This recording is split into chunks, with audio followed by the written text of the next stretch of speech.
Viewers আসসালামু আলাইকুম। আমি Syed Kamrul Islam, basic video YouTube চ্যানেলের পক্ষ থেকে আপনাদের সবাইকে স্বাগতম। আজকে দেখাবো কিভাবে আপনারা আপনাদের ফেসবুক ডিঅ্যাক্টিভেট করতে পারেন। তো এই ক্ষেত্রে চলে যাব আমরা ফেসবুক অ্যাপটিতে। তো আমি চলে যাচ্ছি ফেসবুক অ্যাপটিতে। তো এখানে আসার পরে দেখেন,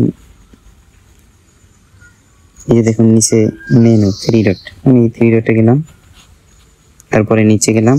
নিচে যাওয়ার পরে এখানে দেখুন সেটিং অ্যান্ড প্রাইভেসি, তো এখানে গেলাম।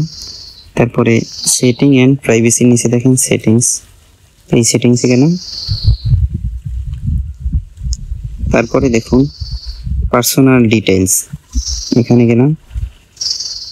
এখানে যাওয়ার পরে আবার নিচে দেখুন পার্সোনাল ডিটেইলস, তো এখানে গেলাম।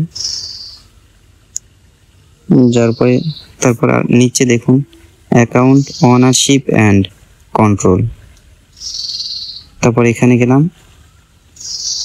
এখানে যাওয়ার পরে এখানে দেখুন এখানে 2টি অপশন আছে। তো এখানে নিচেরটা যাব ডিঅ্যাক্টিভেশন অর ডিলেশন। আপনারা যদি চান আপনার ফেসবুক আইডিটি ডিলিট করবেন তাহলে ওখান থেকে করতে পারবেন, আর যদি চান ডিঅ্যাক্টিভ করবেন কিছুদিনের জন্য বা কিছু সময়ের জন্য তাহলেও এখানে যাবেন। তো এখন চলে যাবেন ডিঅ্যাক্টিভেশন অর ডিলেশন। এখানে যাওয়ার পরে এই যে ফেসবুক, তারপর এই যে দেখেন ডান পাশে টিক মার্ক। আপনি ডিলিট করতে চাইলে নিচেরটায় টিক মার্ক দেবেন, আর যদি ডিঅ্যাক্টিভেট করতে চান তাহলে উপরেরটায় এই মার্ক করবেন। তো আমি ডিঅ্যাক্টিভেট করতে চাই, তো এইটা মার্ক করে তারপর কন্টিনিউ। তারপর এখানে আপনি আপনার ফেসবুকের পাসওয়ার্ডটি দিবেন। আমি দিয়ে দিচ্ছি আমার আইডির পাসওয়ার্ডটি।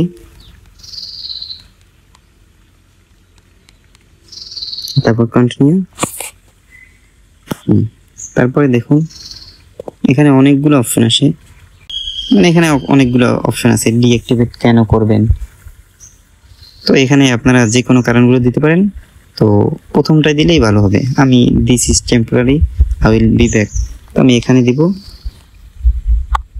এখানে দেওয়ার পর নিচে এসে কন্টিনিউ,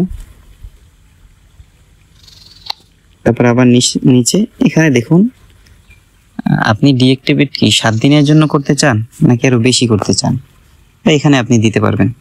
তো এই অ্যারো চিহ্নতে ক্লিক করব। এখন দেখুন এখানে 1 দিন আছে, 2 দিন আছে, 3 দিন আছে, 7 দিন আছে। এখানে আছে নিচে দেখেন 7 দিনের নিচে আরেকটি আছে ডোন্ট রিঅ্যাক্টিভেট অটোমেটিকলি, মানে এটা রিঅ্যাক্টিভেট অটোমেটিকলি হবে না, আপনি করবেন তারপর হবে। এখানে দিলাম, তারপরে ডান, তারপর কন্টিনিউ, তারপর ডিঅ্যাক্টিভেট মাই অ্যাকাউন্ট।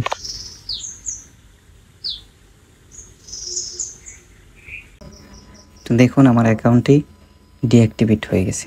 ডিঅ্যাক্টিভেট হলে অ্যাকাউন্টটি অটোমেটিক লগ আউট হয়ে যাবে। তো এই ছিল আমার ভিডিওটি যদি ভালো লেগে থাকে চ্যানেলটি সাবস্ক্রাইব করুন।